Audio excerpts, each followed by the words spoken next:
శ్రీ గురుభ్యో నమః. ఇప్పుడు అనన్య భక్తికి ఆదర్శమైన రంతిదేవ మహారాజు కథను తెలుసుకుందాం. పూర్వం సంకృతి అనే రాజు ఉండేవాడు. ఆయనకు ఇద్దరు పుత్రులు. ఒకని పేరు గురువు, రెండవ వాని పేరు రంతిదేవుడు. రంతిదేవుడు మహాపరాక్రమవంతుడు. ఆయన న్యాయశీలిగా, దయాళువుగా, ధర్మపరాయణుడిగా, త్యాగిగా మూడు లోకాలలోనూ ఖ్యాతి గడించాడు. రంతిదేవుడు నిరుపేదల బాధలు చూసి వారికి తన సర్వస్వం దానం చేసేశాడు. తర్వాత ఆయనకే జీవయాత్ర నడవడం కష్టం అయింది.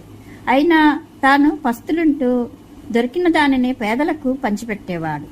ఇలా పేదరికం పాలై ఆయన కుటుంబాన్ని ఎంతో కష్టంతో గడుపుతూ వచ్చాడు. ఒకసారి 48 రోజుల వరకు ఆయనకు భోజనం కాదు కదా, త్రాగడానికి నీరు కూడా దొరకలేదు. ఆకలి దప్పులతో కృషించిన ఆయన శరీరం వణికిపోతోంది.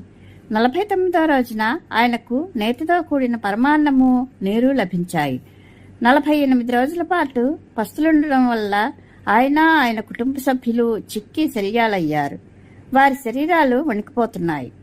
ఆకలి కొన్నవాడికే ఆహారం విలువ తెలుస్తుంది. కళ్ళ ముందు ఎప్పుడు పంచభక్ష ప్రమాణాలుండేవారికి పేదల కడుపుమంట ఎలా తెలుస్తుంది? రంతిదేవుడు భోజనానికి ఉపక్రమించగానే ఒక బ్రాహ్మణుడు అతిథిగా వచ్చాడు.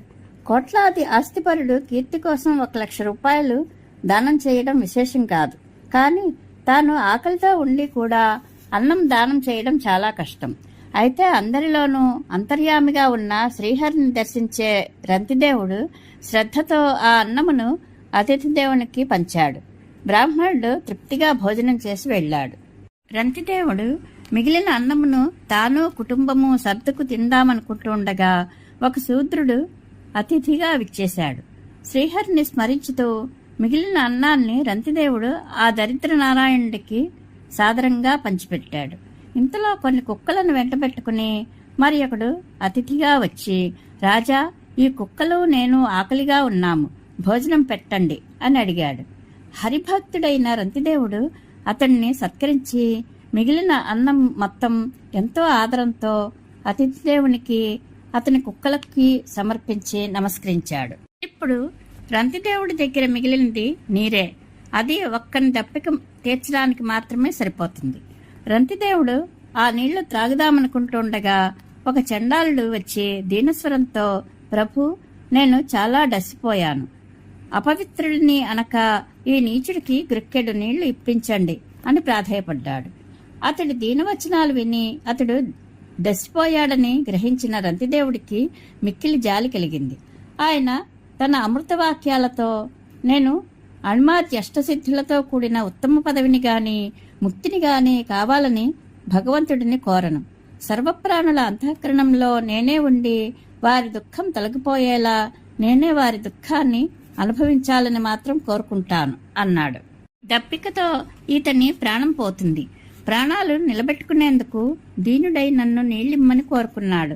ఇతనికి నీళ్లు ఇవ్వడం ద్వారా నా ఆకలి, దప్పిక, అలసట, వణకు, దైన్యం, నీరసం, శోకం, విషాదం సర్వం తొలగిపోతాయి అని సహజ దయాళులైన రంతిదేవుడు తాను దప్పికతో మృతప్రాయుడవుతూ కూడా ఆ చండాలుడికి సంతోషంగా సాదరంగా నీళ్లు ఇచ్చేశాడు.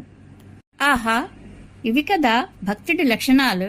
ఫలాపేక్షలైన వారికి వరాలిచ్చే త్రిలోకేశ్వరులైన బ్రహ్మ, విష్ణు, మహేశ్వరులు మాయ ద్వారా బ్రాహ్మణాది రూపాలు ధరించి రంతిదేవుడిని పరీక్షించడానికి వచ్చారు.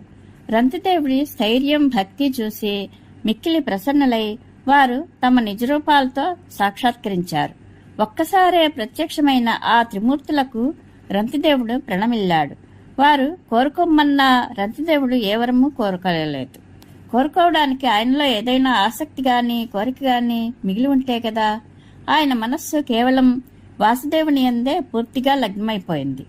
అనన్య భగవద్భక్తుడైన రంతిదేవుని చిత్తం పరమేశ్వరునిలో లగ్నమై పరమాత్మలో తాదాత్మ్యం చెందింది.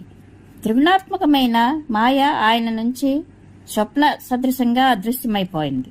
రంతిదేవుడి కుటుంబ సభ్యులంతా ఆయన సాంగత్య ప్రభావం వల్ల నారాయణ భక్తి పరాయణులై యోగిజనులు పొందే పరమగతిని పొందిరి.